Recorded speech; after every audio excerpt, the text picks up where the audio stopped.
Good afternoon.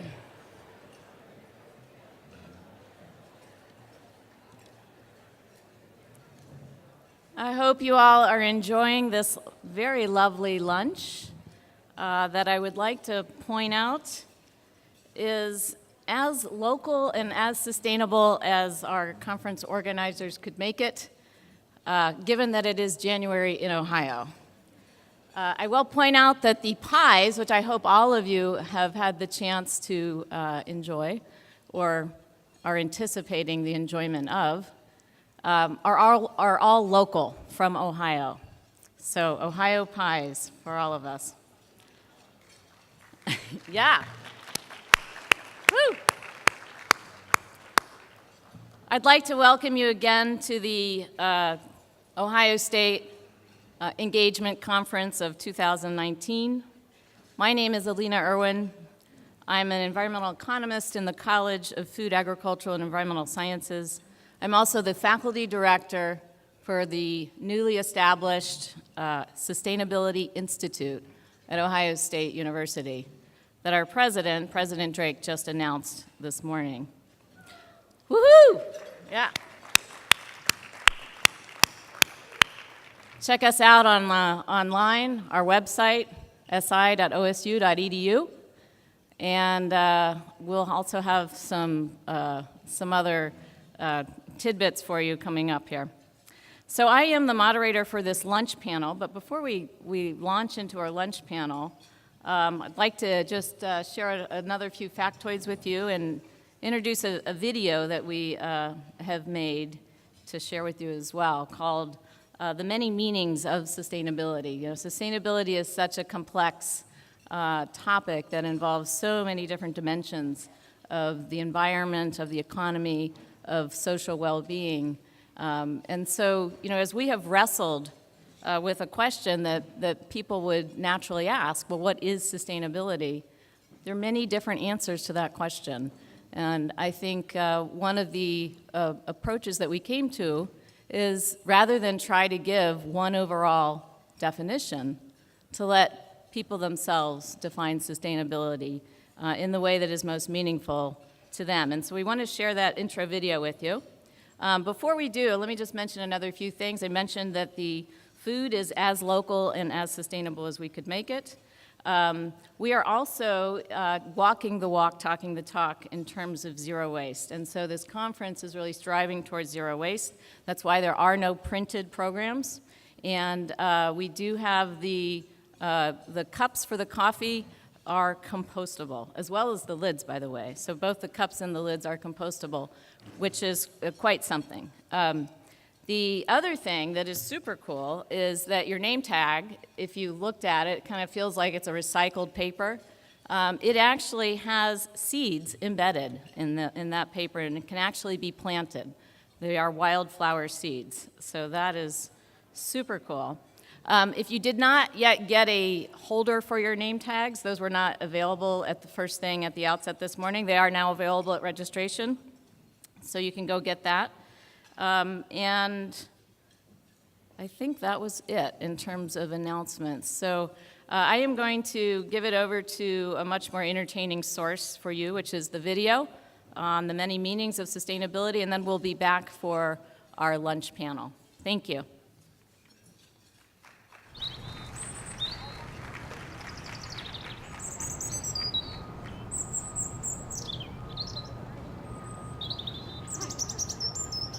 I don't know, when I think of it, I think of like recycling and like trying to like save the environment, but I don't really know too much about it, I'm not gonna lie. I don't really know a lot about sustainability.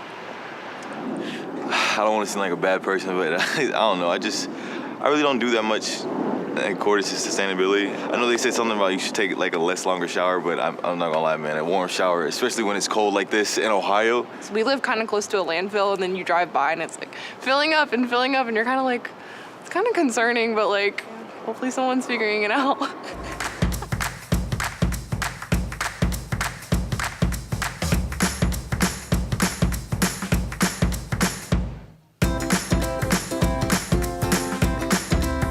Well, for me personally, I think sustainability is making sure that, you're not wasting the Earth's resources. Making sure that there are resources available for others in the short term and the long term. Making sure that our planet is going to be just as good for the next generation. Just making small daily choices that don't affect your daily routine too much but still can make a big impact, like using a reusable water bottle, trying to walk and bike as much as possible and reduce emissions. I recycle, I turn the water off when I brush my teeth, turn the lights off, the kind of stuff that you're taught like in grade school to do. Turning off your monitor at the end of the day, making sure the coffee maker is turned off. If you have a coffee mug, bring that with you every day, and then you don't have to buy the same cup of coffee from the same store on the way to class, because that's a new cup every single day, and that builds up over a semester, over a year. I take like 3-minute showers, cold water, don't want to waste anything that I don't need. I try to eat vegetarian. Mass production of animal products has a very large impact on our environment. I don't really know the numbers, but it's a lot more water that we use per kilogram of beef than we do per kilogram of rice, and the rice can feed a lot more people. I think that if everyone were to really seriously think about their footprint, that would make a really big impact. I think the biggest problem is that too many people think, someone else will do the job. And when everybody has a mentality, nothing gets done. We only have one world, and that we need to really focus on taking care of it. So I definitely 1000% think that students are engaged in sustainability. They just need to know how and to know what they can do. I actually encouraged my family to start recycling after I came here and we were doing it. My family lives in the country, so we don't have the option to just throw everything in a bin and then someone comes and picks it up. We have to do it ourselves. I feel like it's a thing, if your family doesn't, then you do it and it continues, but my family never really did it, so then I always started doing it because it was an option to do it here, in our dorm room. I think that a lot of people, when they hear sustainability, they think of recycling and just kind of little things like that, but it involves every facet of life. Every day people can do things like reduce the amount of energy that you use in their day-to-day activities, but then also communities in general can try and invest in some long-term solutions for renewable energy. OSU has the advantage of they're a big university. We are our own city. We have our own airport. So we're not necessarily, it's not about solving problems now at the restaurant level or at the building level. We can solve things as our own city. You can talk to anyone, almost anyone, about these problems and find a way to connect with them and relate it to issues that they care about. And I think that that's where our work kind of lies ahead for us, is how do we find the issues that people care about and relate it back to these things that we also care about.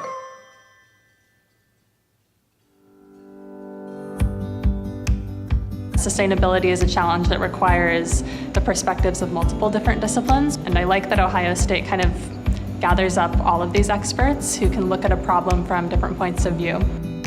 Companies, communities, individuals are making decisions about what they want to implement. It's often a challenge for communities and individuals to be able to afford everything. So while I would love to have a world that's run on wind and solar, there still has to be an appreciation for the cost.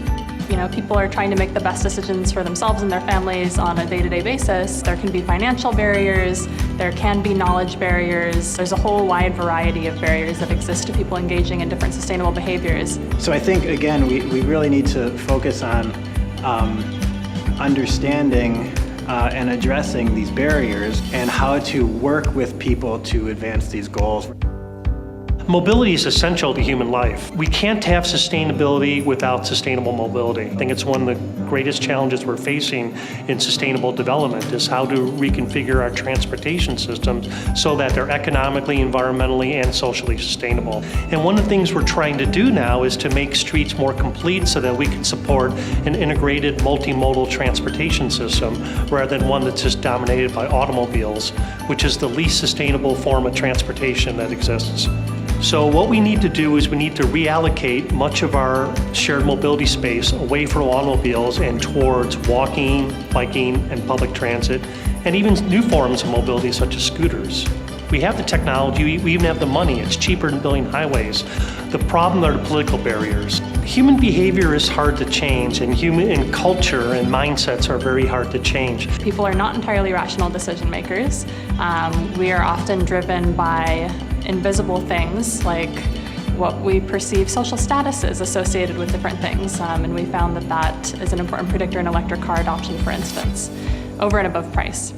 People don't like to hear that lanes of roadways are being reallocated away from drivers. But in fact, there's a lot of research to show that these type of infrastructure investments actually improve property values and increase sales and really do not impact traffic because we are getting people out of their automobiles into alternative forms of mobility which take up less space and are more efficient. There are benefits for everybody, and it's all about finding out what benefits are salient to which person or which group.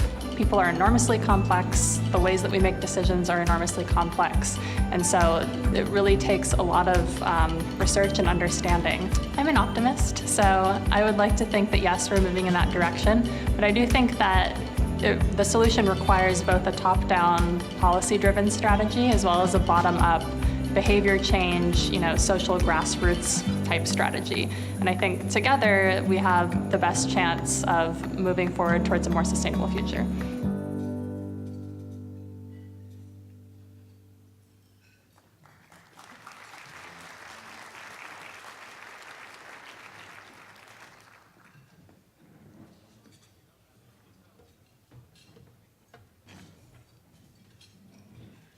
All right, I would like to invite our panelists to come up.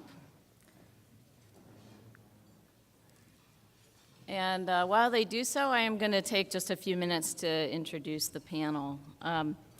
I hope that as you all have been a part of the breakout sessions and as you have listened perhaps to the really awesome morning panel that we had, moderated by Josh Knights, who's also our Director of Partnerships with the Sustainability Institute, that you're picking up on some common themes.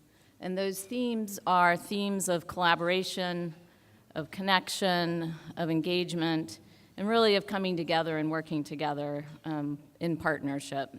In partnerships that are durable and sustainable and persistent over the long run. And in that sense, that is really a role that universities can play. Universities are here for the long run. Universities are the cornerstone of many communities. And in that role, we can be a bridge in many different capacities, in many different ways, in terms of bringing a variety and a diversity of people, organizations, and interests together. And so the topic today that we wanted to just dig a little deeper into here at lunch, and please feel free to get up and enjoy more of that Ohio pie as we talk. This is, I don't want to stand in between you and that. But the topic we wanted to dig a little deeper into is this question of what is the university's role in communities and in partnering with communities, thinking about questions such as co-production of knowledge with communities.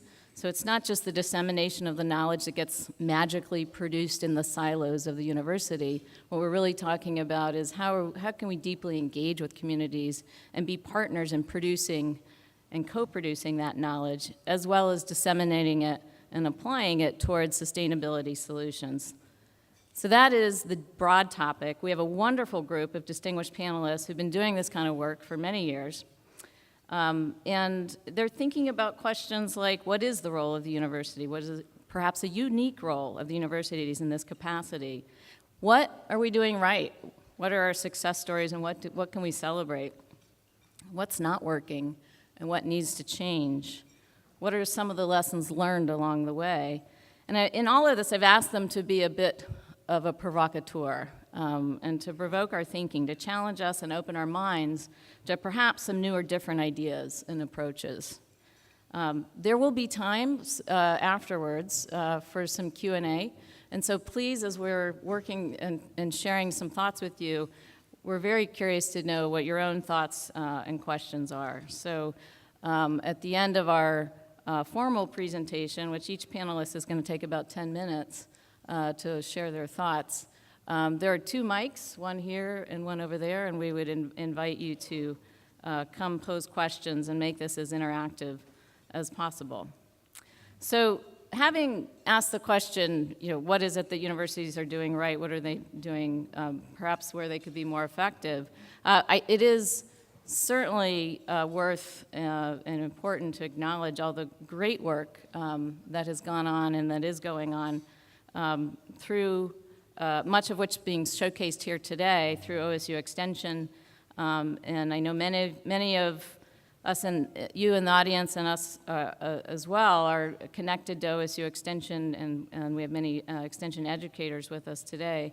And really, you are doing amazing work, and you're a cornerstone of community engagement across the state. And so we do want to also celebrate that as well. And it's good that we've been doing this for a number of years because the problems we're facing are pressing and they're not going away. In fact, they're getting worse. And the work of sustainability often feels quite overwhelming in the magnitude of all these problems. We're grappling with sustaining our communities, addressing deep roots of economic and social inequities in the face of growing resource scarcity, environmental degradation, wildfires in the west, superstorms in the east and the south, an unprecedented global environmental change coming from global climate change and others. So there's clearly the only way we can do this is not a single individual, not a single discipline, not a single organization, but in partnership with each other. And so that's really what the Sustainability Institute aspires to do, is to be that platform to help enable and build and solidify and make more durable those partnerships. And so this really represents an important investment and commitment by the university to do so.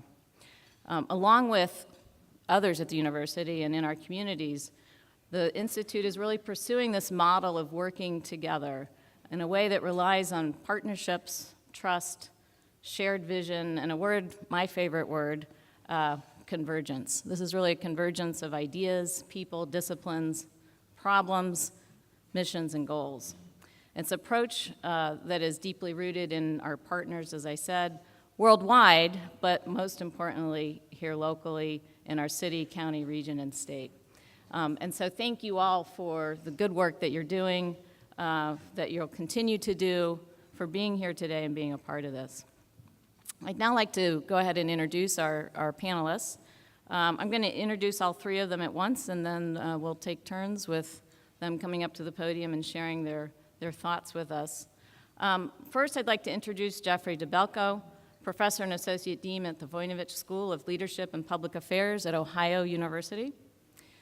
Geoff is a Senior Advisor to the Environmental Change and Security Program at the Washington-based Woodrow Wilson Center, where he also served previously as Program Director.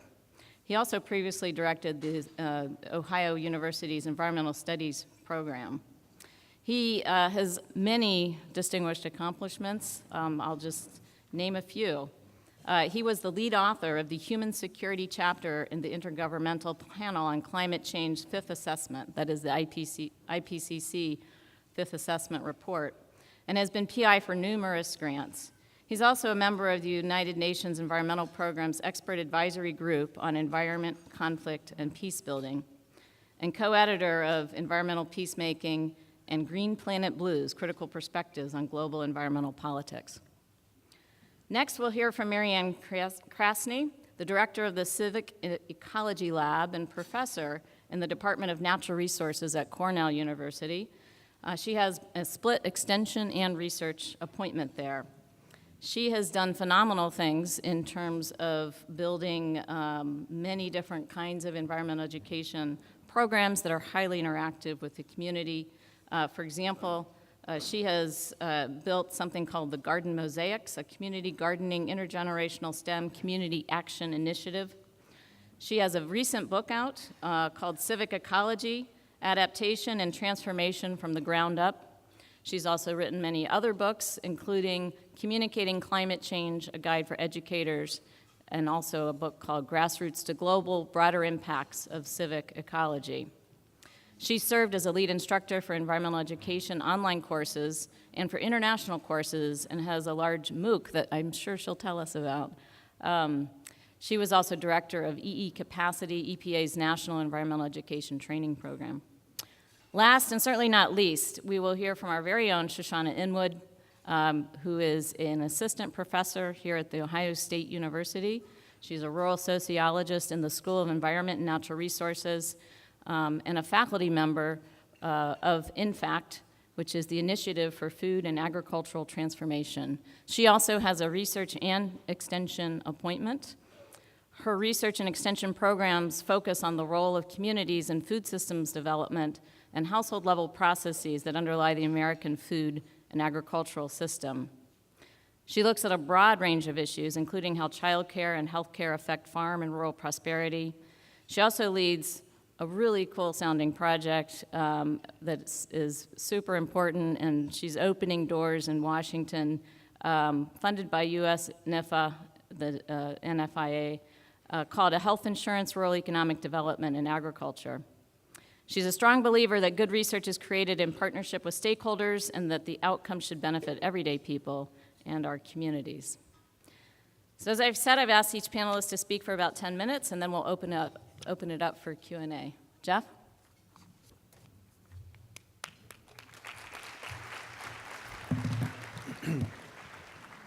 Thank you very much, Elena, and congratulations on the Sustainability Institute. That's a terrific addition, and speaking of partnership, we look forward to partnering with the Institute. Greetings from Athens, Ohio, and Ohio University, the Voinovich School of Leadership and Public Affairs, and they have a big green button here. Hopefully I can advance these slides. Elena's asked me to talk a little bit about our engagement strategy at the Voinovich School, but also more broadly at Ohio University. We do that in a range of areas, health, education, and then particularly environment, energy, and sustainability. We're actually a relatively young school, 10 years old, but the pieces that came together are decades long working in this space. So I want to tell you a little bit about the model and then use 3 topic examples to try to illustrate the different ways that we're trying to make an impact through partnership and community engagement. So this face will probably be familiar to many of you. Senator Voinovich, Governor Voinovich, Mayor Voinovich is an alum and lent his name and was very active in putting together the school, and in fact before that the Voinovich Center, and before that some of the different parts he's been involved literally since he was an undergrad. But as the quote illustrates, he emphasized from day one, core principle, that this school and the activities of the faculty, staff, and student teams that were going to be teams in a learning by doing model were about externally facing and about those community partnerships that ranged from literally in town to across the world. And so that really is a core organizing principle. Started with an institution that obviously didn't pay a lot of attention to how easy or attractive the acronym was. It was called ILGARD, Institute for Local Government Administration and Rural Development, which I've just recently, after 7 years at OU, managed to internalize. But essentially what happened in the late 70s and the early 80s, not surprisingly, right? We're in Appalachia, rural, desperately poor in many circumstances, although some disparities certainly. Resource rich, but extraction and all the externalities, all the environment and sustainability challenges that come with that. We have a lot of small communities without a lot of capacity and support. And so the dialogue that was going on between folks in the university who had some of the capacities that could be helpful and those folks in the community was that there were glaring needs.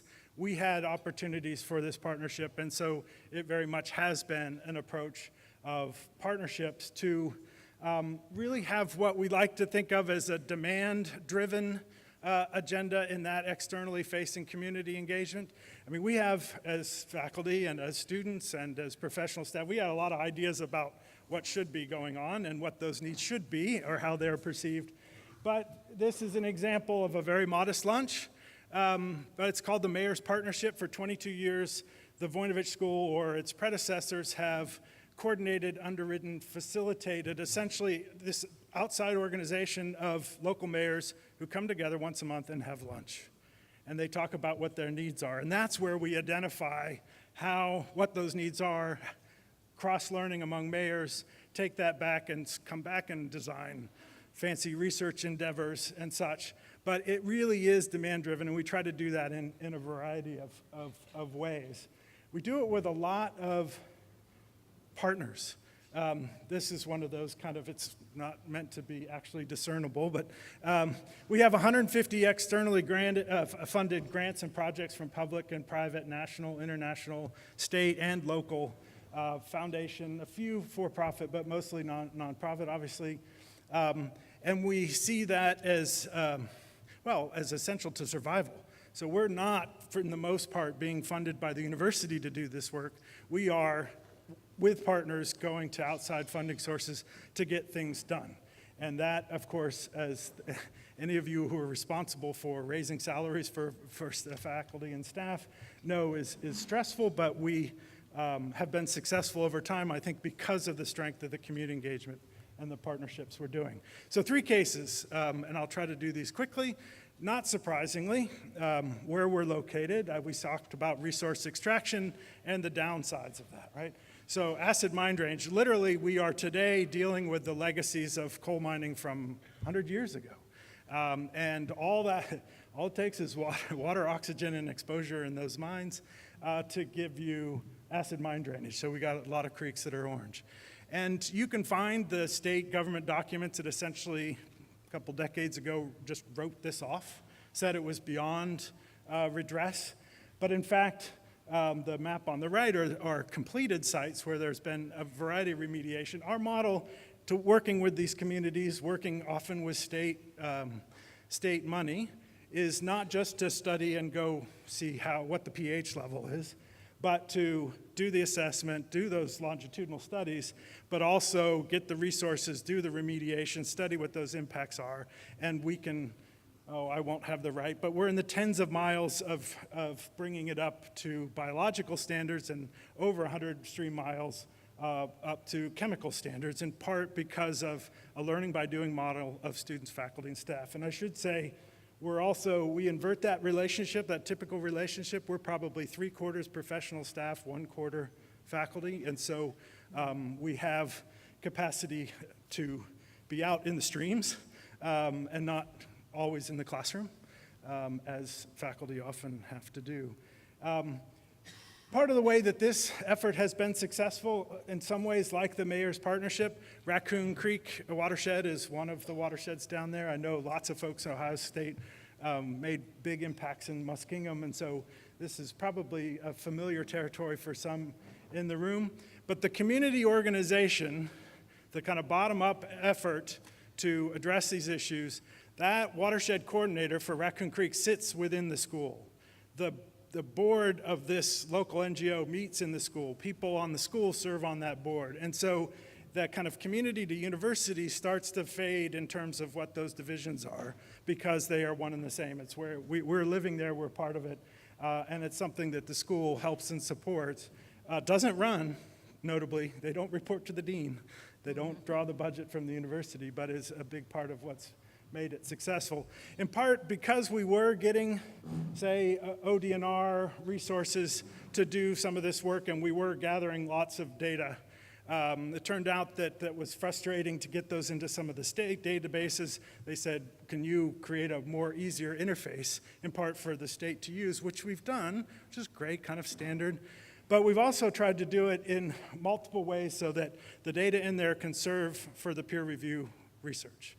It can serve for the states and the practitioners' purposes, but also given where we are, it was coal, now it is, now for Athens County, it's injection wells. Athens County has the largest by volume injection well from fracking fluids in the state. We have a lot of communities that don't trust the state or official sources for research and data, and so this has become also a platform where citizen science can come in that then has protocols for verification and quality control.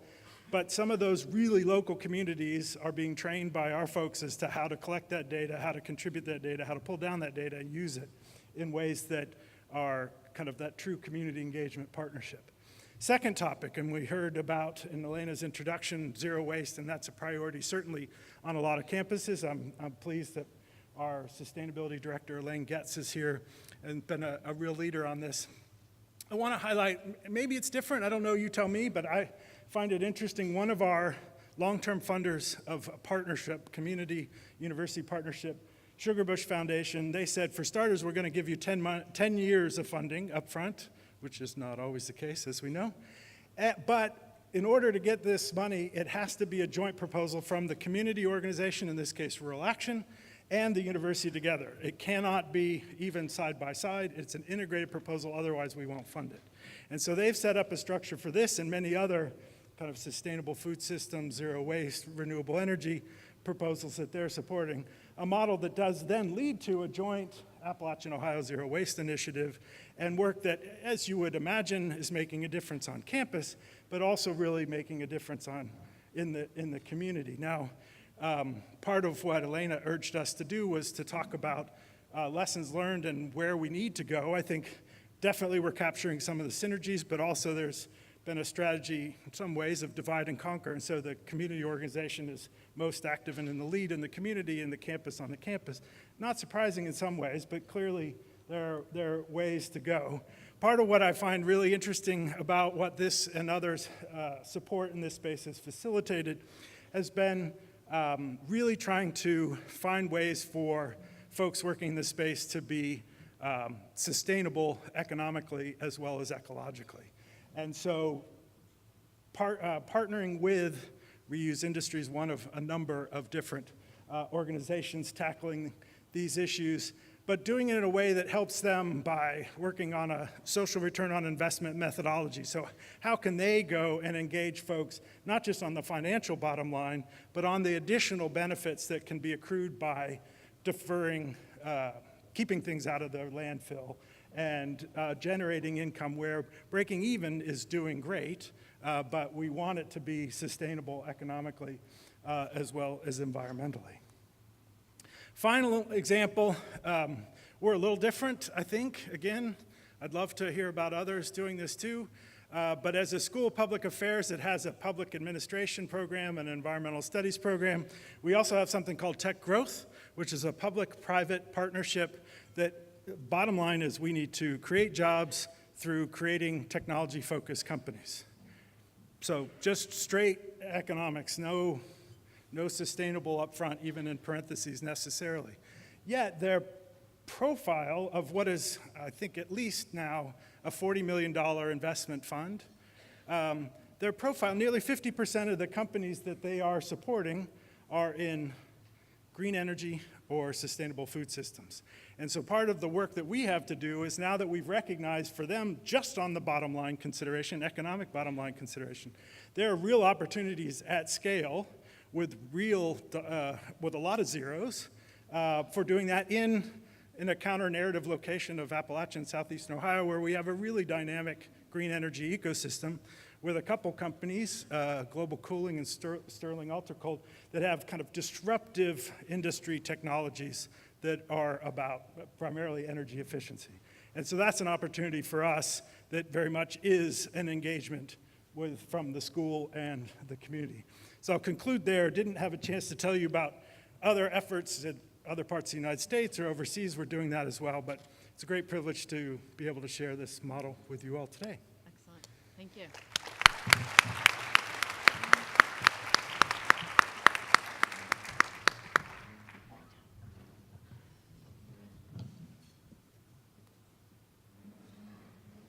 They're going to put it up. Okay. Well, thank you very much, Elena. I was really excited when I was invited to come here because I'm from Cornell, and we have extension, and we have an engaged learning initiative, which I think you have both also. But we don't have a conference that brings everybody together like this. So I'm going to talk a little bit about co-creation today, co-creation of knowledge, and I feel like coming here is also a way for us to share knowledge between Cornell and for us to learn from you at The Ohio State University. So my talk is, you can see, co-creation through MOOCs and books. And so this is not like co-creation of knowledge that involves traveling, like me coming to the conference, but really co-creation of knowledge that we're all sort of doing sitting in our offices, at least to a large degree. Just to set the context, you've all probably heard of wicked problems. The idea that these are problems that are hard to define. They're really not necessarily solvable, so people talk about addressing wicked problems rather than solving them. But hopefully they're not unstoppable if we have institutions like the Sustainability Institute at The Ohio State University. Okay, so does everybody know what a MOOC is? Does anybody not? Massive, open, online course. You got it? Okay, great. How many of you have enrolled in a MOOC? Wow, there's actually quite a few. Okay. How many of you have read a book? I'll just give you the last month. All right, a few of you. Like, I'm probably not in that category. Well, it was the holidays, so I think I read a book. All right. Okay, so if you've actually enrolled in a MOOC, you're one of 101 million as of last year. So, you know, there's been a lot of criticisms of MOOCs, and I'll go into that a little bit. The enrollment isn't growing as it was at the beginning, but there's still people signing up for MOOCs, so it's not died away. When we think of MOOCs, we often think about the Mick Jagger of Cornell or Ohio State University, the superstar, rock star professor who's going to spread their knowledge around the world. Unfortunately, I've been involved in, I think, 6 MOOCs now. I'm not the rock star professor, but there's a place for everybody. And we also sort of think of this as a one-size-fit-all education, right? You don't think of partnerships and co-creation of knowledge when you think of MOOCs. Okay, so I'm going to talk about our MOOCs and several of them from Cornell University and some of the approaches that we use that I think are consistent with this theme of partnerships and knowledge co-creation. So we didn't start with these large online courses. We started with small, what we called online project-based learning communities.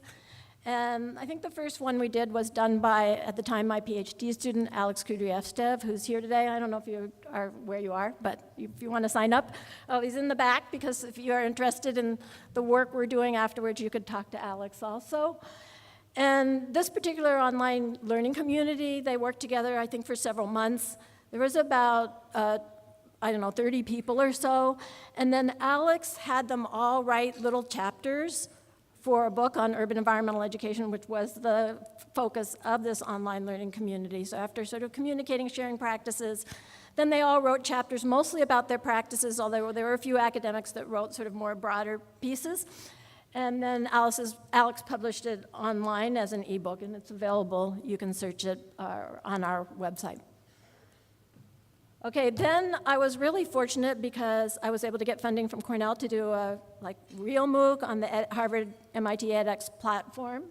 And that one was on civic ecology, and which are grassroots environmental stewardship practices such as community gardening or litter cleanups or tree plantings. And actually, it was really cool to meet you today, Dr. Dabelko, because some of our work was inspired by your peacemaking and sort of people turning to green after disaster.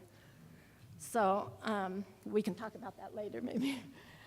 All right, and so again, even though we had several thousand people in this course, so our MOOCs, just for you those who know about MOOCs, you think, like they have 100,000 people. Well, that was maybe the first ones, but ours don't. We have we have usually around 500 to a couple thousand. And again, the students have final projects, so they have to apply the content to their local setting, and then they write them up. And so we took the best kind of final projects or stories from this particular class, and we again published them in an ebook. And I was looking in preparation for this presentation the other night, and I actually found that we did have one from Ohio, so it involved a faith-based institution, a Mission of Mary cooperative in Dayton, and they were doing an urban agriculture food justice program. So that's one of the chapters in this book. Okay, so in addition to these student projects where they can apply their knowledge, and so this is sort of the theme of partnerships and co-creation, we also have very active social media in our online courses in our MOOCs. And so this is just a couple examples. The one on the left is from China, it's WeChat. Unfortunately, the Chinese don't have access to most social media that we use in the States and in most other countries. So we have a large, usually about half our students are from China, and they have their own social media. We have about 25 teaching assistants, some of whom are volunteers, and then we sometimes pay some of them a little bit. And they've done a lot of translation of our materials. Actually today, they like to follow everything that we're doing and that they're doing in China on WeChat. So for example, today we're gonna send them a picture, post it onto WeChat, they'll know we're at this conference, and we'll write a little summary, and then somebody will translate it into Chinese. So this social media, they start with our classes, and then they often get bigger and continue after our classes. But basically, they're taking a lot of our resources and summarizing them or translating them into Chinese. And then I have an example from Facebook. This is a course. This is one of our course Facebook. They're closed Facebook groups. In this case, I took a comment that a student had made on the discussion board in answer to one of our questions.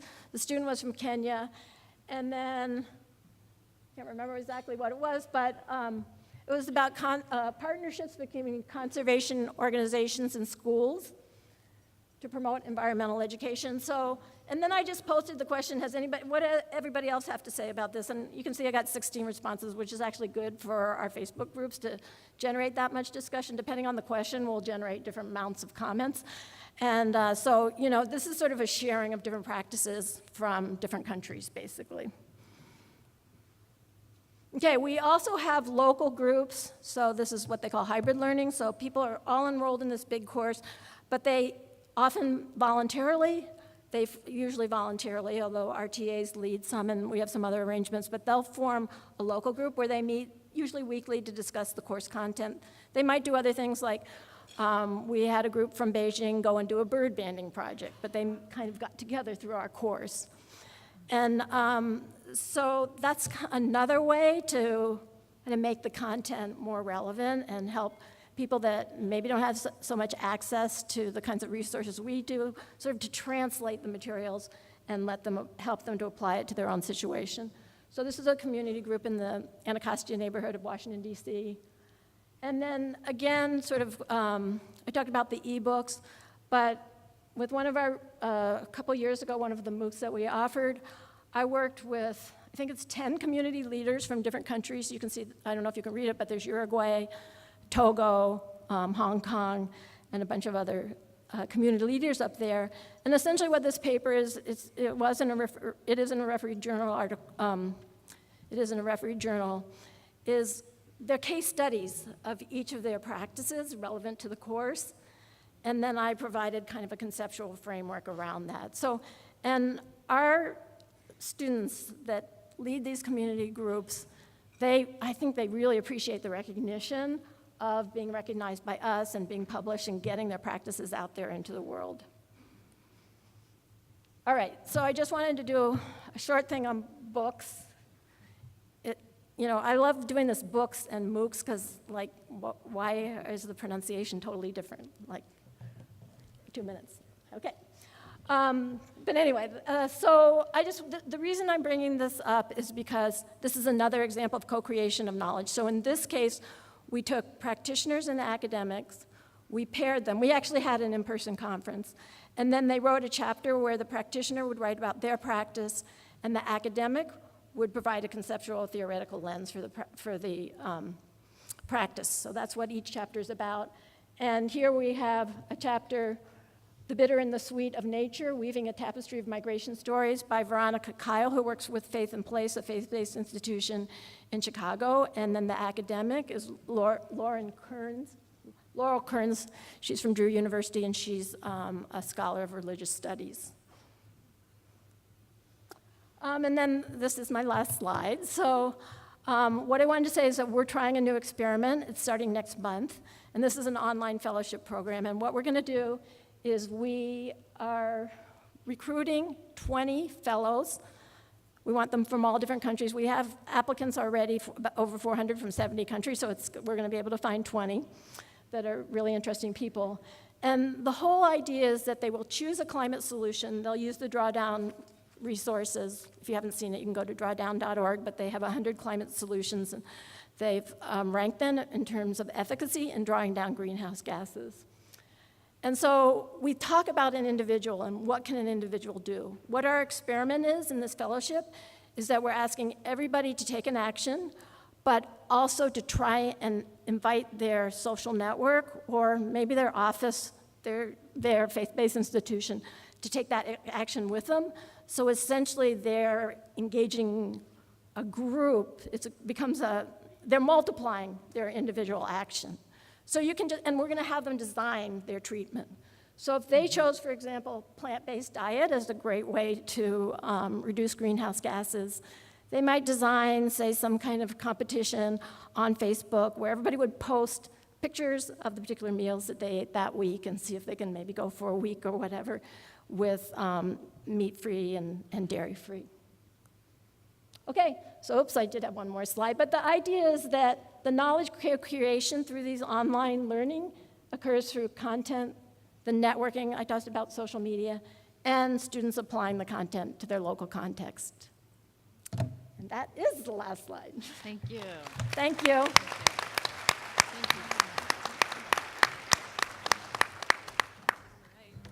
Good afternoon, everybody. Thank you so much for having me today. Does this come up automatically, or? As soon as you would like it to. I'm hitting the button. They'll start it. Okay, they'll start it, great. Well, you've just eaten lunch and you might feel a little heavy, so let's exercise a little bit. I'd like you to stand up if you've ever worked with a community group, a nonprofit, you should be standing, student group, a school, a local government, a state government, or a national government agency. Okay, so just about everybody's standing? Okay, we have a community of engaged scholars and practitioners right here amongst us, right? Now you can raise your hands if you've ever written a grant to support your salary or for a staff member or if you're a funder. Okay, just about everybody's hands is up too. Okay, great, great. Now what I want you to do is I want you to shake the hand of the person standing next to you, and I want you to say, thank you for the work that you do and for engaging in our communities. Yeah.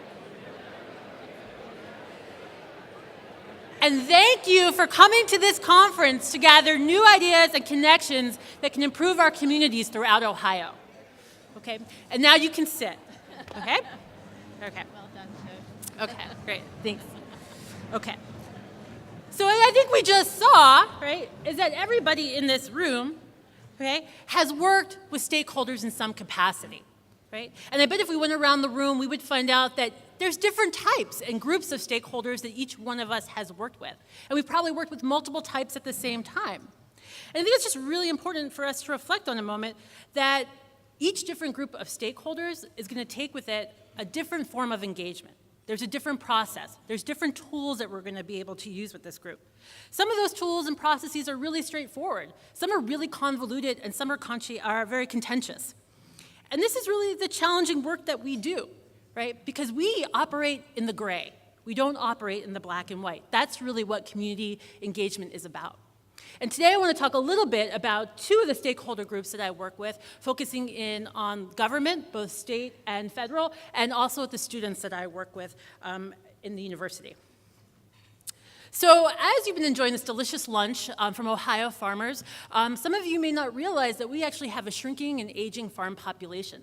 Less than 2% of our population is farming, and the average age of farmers is 58.9 years. So if you work in workforce development, your alarms should be going off, right? This is not the workforce of the future, right? So a lot of my work is trying to think about how do we support this next generation of farmers?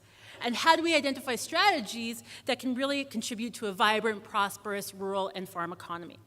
So as Elena mentioned, I lead a national project that's funded by USDA called Hired in Ag, Health Insurance, Rural Economic Development, and Agriculture.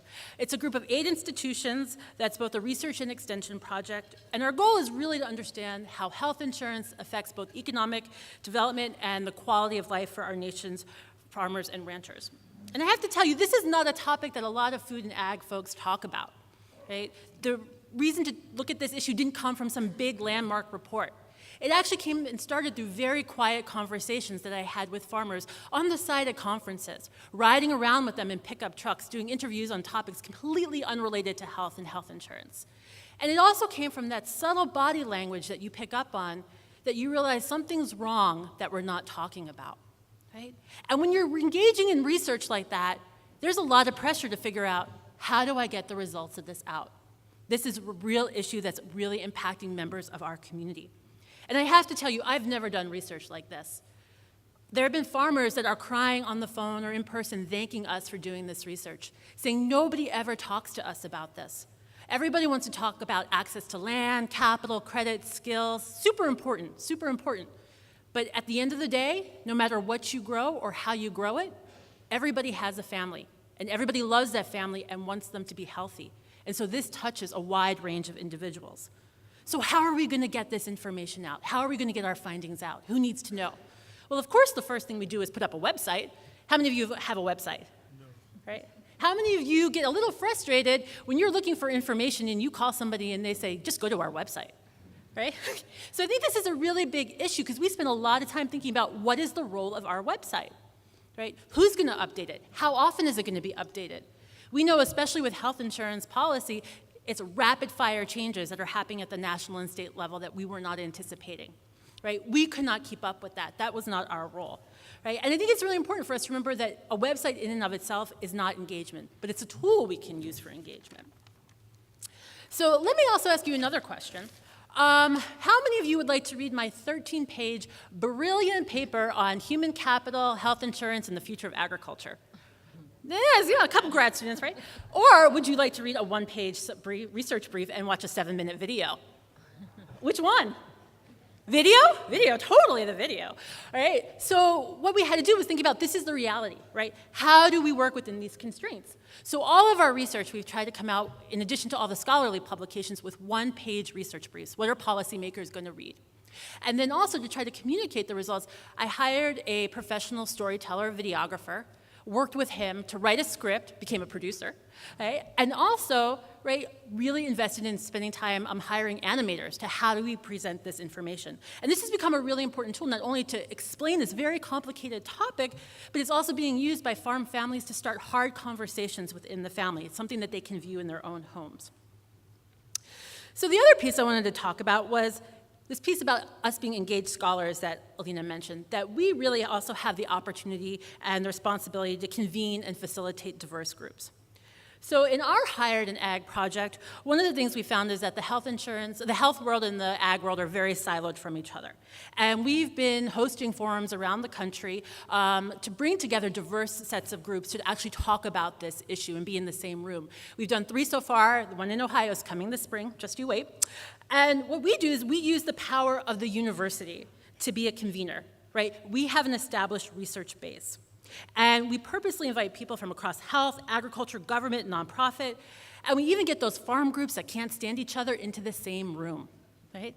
We are building bridges. We are knocking down silos. And they come because of the credibility of the university.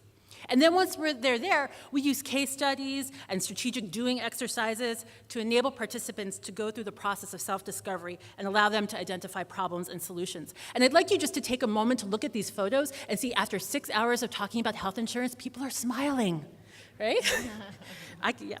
So these forums have really resulted in paradigm shifts. For example, those working in the public health suddenly see farmers as a vulnerable population that require different types of outreach activities and strategies. We see different groups coming together to come up with really innovative and creative solutions to address a problem that they didn't even know really existed in their own community.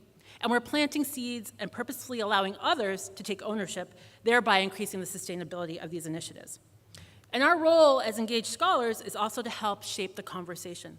Our team regularly stays in touch with our funders, and we share the outcomes pretty regularly. And last year, for the first time, the USDA AFRI RFP included a specific call for research on health insurance, farmers, and rural communities. But I also think about the negatives, right? What are some of the dangers of our research and our approach? What are the downsides? How could it be misconstrued? We deal a lot of times in really controversial issues, and we can't help it because that's the nature of living in the gray and doing the work that we do. And this gray also spills into the area of my teaching. Right?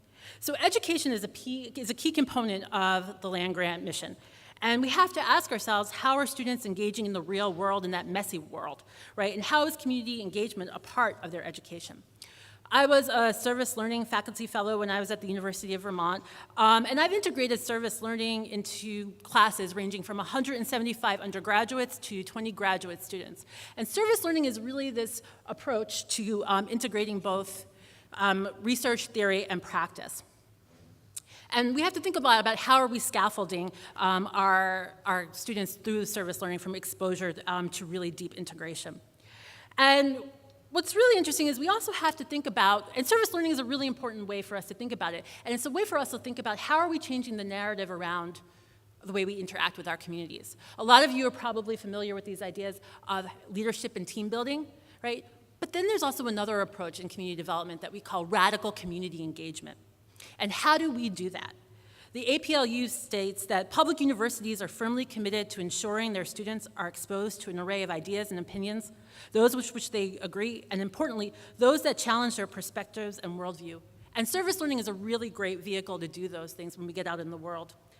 But it also causes us and demands of us to actually grapple with some very difficult questions. So the easy questions are, am I working responsibly with my partner? Are we setting up realistic timeframes and expectations of each other? Are they being compensated? Do the students have a good workload? Can we accomplish the task at hand? And then there are the really hard questions that we have to ask. Things about, I have to engage with my own privilege. I have to engage with my own privilege and ask, am I recreating inequities that already exist, right? To what degree am I doing this? How am I reinforcing those equities? Am I engaging in savior behavior? Is our time and energy being used for temporary social services, or are we working for long-term systemic change? Are students reflecting on what they're wittingly or unwittingly implicated in the realities of injustice? Are we addressing the structural, political, economic, and environmental conditions that created these issues in the first place and the need for community engagement? And I don't have all the answers, but I do know that we shouldn't be afraid to ask these questions and to reflect and evolve, because that's the process in and of itself, and that's the strength of community engagement.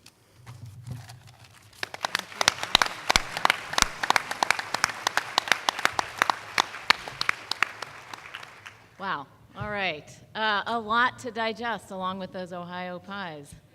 I would invite those of you whose minds are whirling and perhaps have formulated a question to please come forward, come to one of the mics, engage our speakers, be provocateurs yourselves in terms of challenging or asking something that struck you in terms of what they said. Don't be bashful. You're in a room full of friends. You know, as I give you that opportunity to come forward, I would just reflect that we heard a lot about the power of the universities, but maybe not the kind of power that we typically think of when we think of the power of universities. You know, we typically think about the power of universities in terms of the leadership that universities have, the research productivity, the teaching and learning that we do, and all of those things are true, but I think what we're uncovering today is some of the other perhaps secret powers of the university that happen in ways that are maybe less obvious to convene and to build bridges rather than being hidden away in our own silos, to break down silos and to identify problems not only through our research process but through actual conversation and allowing those ideas to bubble up in collaboration. And through deep engagement, or what Shoshanah called radical community engagement, citizen science, Geoff mentioned, and through engaging communities that perhaps are different and new communities through new technologies and approaches, such as the MOOC that Marianne talked about.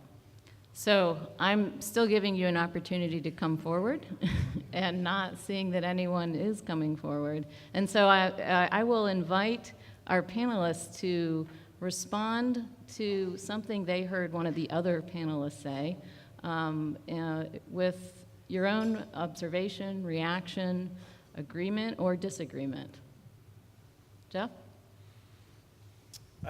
Yeah, maybe just picking up on the challenge of responsibility, but also, how we have to think of that critically in terms of the interactions with the communities. I know for us, for example, one of the reasons we stress the demand-driven and the conversation with partners so that it is not, hey, we're kind of that, what's that phrase? Hey, we're the government, we're here to help, right? We're the university.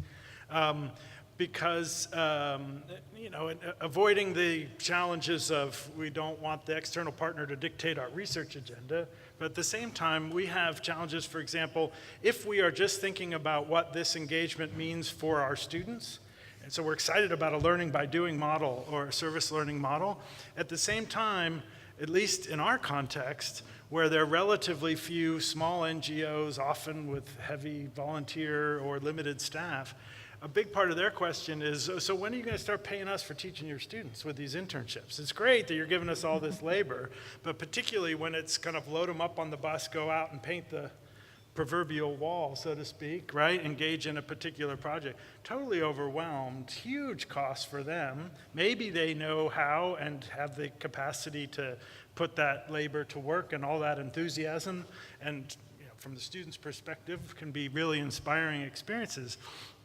But we almost, we're really asking ourselves now, are we actually creating problems for some of these community partners when we're so big and want to do so many things, and particularly when we want things for ourselves or for our students, and not starting with that question of what is it you need, when do you need it?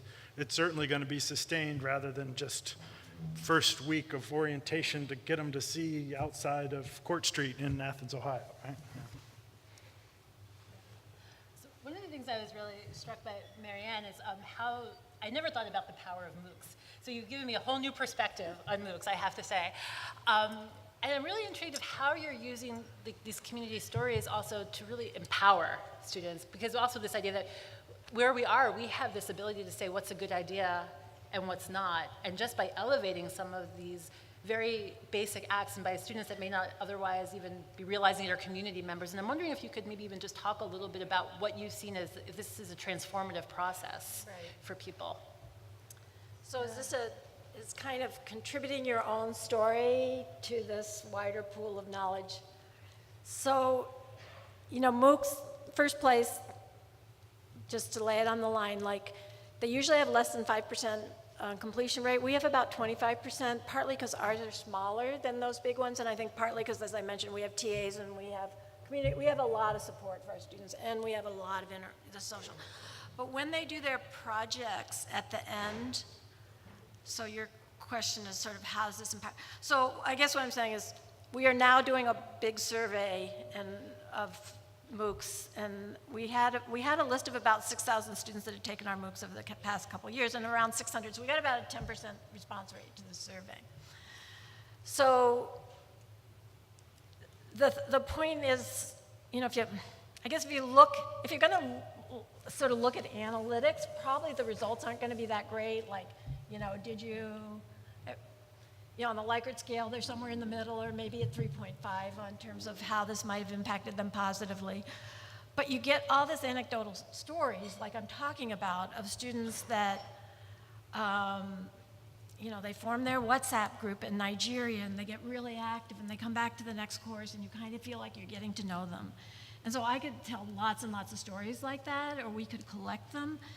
And so I guess what I'm saying is, I think the way to look at it is, if you looked at it cost benefit, how much work goes into teaching one of these, developing, which is a big cost, and then teaching it, which is quite a bit lesser cost.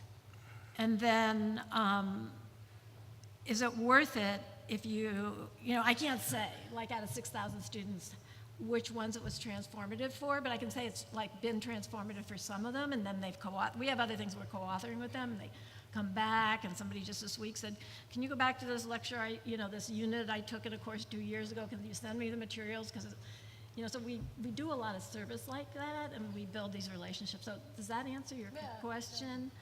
So I think that's what you have to sort of think about is not that 5% finish the course. People take these courses for lots of different reasons, or that 25% finish. and, what are the stats, but what are those, maybe 200 people out of 600 that you really impacted? In our 2 minutes remaining, that leads to another question. I know, Geoff, you had a follow-up. I think, one question that is always on our minds is how do we measure that impact of our community engagement? And so maybe that would be your top of mind thought on what are the best ways to actually try to measure our impact. Marianne, do you? Well, I actually wanted to respond to what Geoff said. Oh, go ahead. Yeah. And that was about, because we're at Cornell too, like we're in a really small town, and we also can, there's only so many community partners you can have within a 10 or 20 mile radius of Ithaca, New York. And actually that's one of the reasons that I'm interested in doing these kinds of online engagements. And you think of them as having disadvantages, but there's some advantages too, right? Because somebody in Ghana is talking to somebody in China, essentially. So and there's no other way you could probably do that. So, we're trying to do a little white paper on what we're calling e-engagement, or engagement that's remote engagement, and try to discover different models people are using and see if it's something that, more people might be interested in as a way for these universities who. So the other two models seem to me local engagement and students who go and spend a semester in abroad, in some kind of engaged learning thing. So I think one of the things that is tricky about the work that we do is that it's long-term, right? We can't see immediate results in a year or 2 years or sometimes even 5 years. And I think that this is actually a challenge for funders. And a lot of times it's really attractive to fund the new infrastructure, the new tool, the new technology, and it's not as attractive to invest in staff who have to be out there every day doing the work to create this change that's really transformative. And I think that there needs to be a different way that we value and that we invest in community groups and in our scholarship that really invests in that long term rather than immediate turnaround and changing those metrics. Geoff, you want the last word? I have. It's terrible because it's wearing an administrative hat, but I would love to know, Marianne, how you convince the powers that be that are focused on universities as a business rather than as a place for research and education. How do you, it gets back to measuring impact. How are you making that case that successfully overcomes the opportunity costs of developing an online program that someone will pay for and will help that bottom line, right? Sitting at a smaller state university, one hypothesis is it is the well-known professors at well-endowed universities who can do that, and the rest of us have to pay the bills. Mm-hmm. But I see the value. I want the arguments so that we, in those more resource-constrained environments, can play in that field as well. I think this is your question, sort of like what's the business model for what we're doing? Or how do you overcome the dominant business model, at least in many universities, which is, okay, what's the income generation of that student body going to be? Right. Where, So, I guess we're kind of behind a little bit below the radar, maybe. So basically, I think of this as any other project that you would have, where I have to get outside funding, which we do, and a lot of our funding actually comes from Alibaba Foundation, which is basically the Amazon of China. But we also, originally we didn't, but now we have, they're called optional student fees. Mm-hmm. So the idea is we're very committed to equity. So, because we've had students from Syria and Afghanistan, they can't even transfer money if they could pay. Right. So we charge $50 because we think, our audience is very grassroots, right? They're environmental educators or volunteers in their community. We wanted to get it low enough so that they would pay without thinking a lot about it if they're from the US. And so it's very interesting because we generate about $10,000 a course. That's great. After Cornell takes their cut, right? And so that basically doesn't allow us to develop new courses, but what it does is allow us to have the staff to teach the courses and to provide all the technical support. That's great. So it's not bringing in a lot of money for the university, but we have a mixed business model, I guess, that helps us, that we've been able to sustain so far and meet our mission of equitable, access to everybody. That's encouraging. Great. Thank you. We are out of time. Please join me in thanking our wonderful panel. We will be around here for a few minutes. Please feel free to come up. And the next session is starting at 1:45, I believe. So you've got a few minutes to do what you need to do. Thank you so much. Thank you both for your comments.